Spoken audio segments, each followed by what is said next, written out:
Hello, everyone. It's one of those moments when everyone suddenly becomes an expert.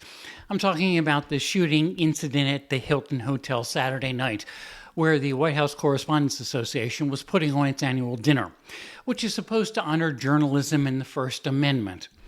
I was not there. I had baseball tickets Saturday afternoon for the Orioles, at least a month before President Trump decided to attend for the first time.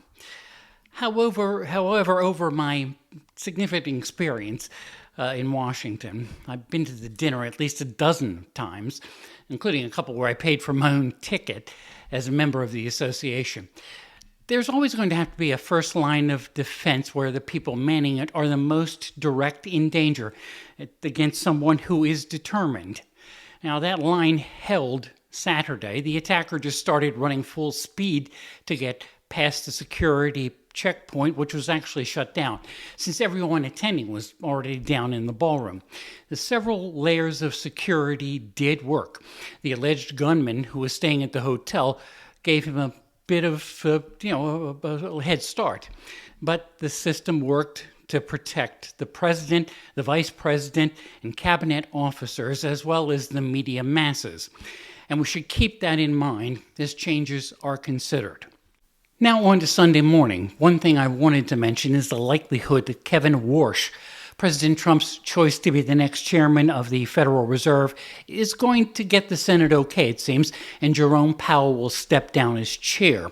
That's because the Trump Justice Department has backed off the pressure campaign against Powell that was created by an attempt to have Powell charged with crimes over the renovations of the Federal Reserve building complex.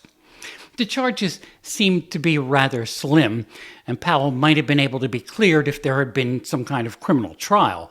That doesn't seem to have been the intent anyway. But on Friday, the Justice Department weaponization against Powell was set aside, and on NBC's Meet the Press, retiring Republican Senator Tom Tillis of North Carolina, saying he's going to set aside his hold on the nomination, which is based on what he saw were ginned-up charges against Powell. Will you now vote yes to confirm Kevin Warsh? Well, let me back up. And the announcement on Friday was well received by me. I think it's the first time that the Department of Justice in D.C., or I should say the D.C. prosecutors, have acknowledged that they're not going to carry this case forward. The case is on appeal. But after that statement, I've had a number of discussions with the Department of Justice. They have made it very clear that the current investigation is completely and fully ended.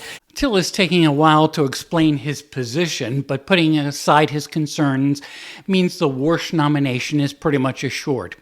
How quickly he might act to lower interest rates, as President Trump wants, is left to figure out.